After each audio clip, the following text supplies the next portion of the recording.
Why did you decide when the Holy Father said, okay, you can go ahead and say the Tridentine Mass, why did you decide to sort of jump at that right away? I mean, you're younger than me. You didn't have experience with the Latin Mass.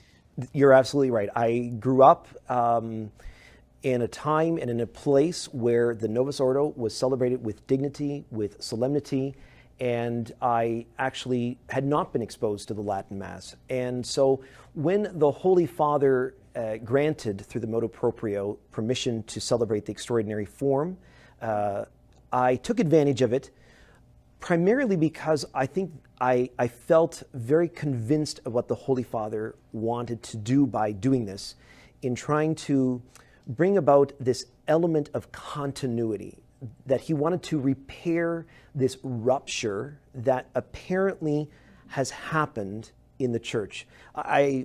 I grew up and I went to seminary, and I detected over the time of my studies that there was almost a feeling, a sense, that everything began in 1965. It just, all of a sudden, the church miraculously sprung forth, and it began in 1965.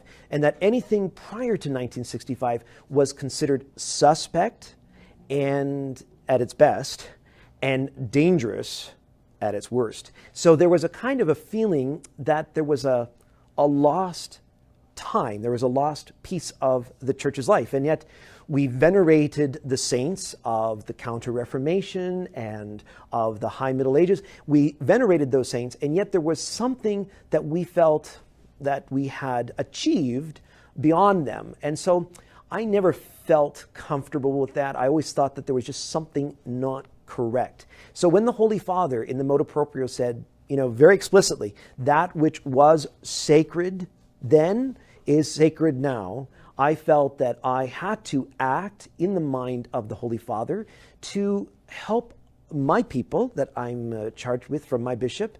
And I must say, my bishop is very supportive of me and very encouraging, and I am blessed to have his support. So in this regard, I felt I had to really help my people to come to understand that, because I could see that among my people that traditional teachings, particularly moral teachings, had kind of fallen along the wayside, and they had thought that there was a new era that had become what it was to become a Catholic.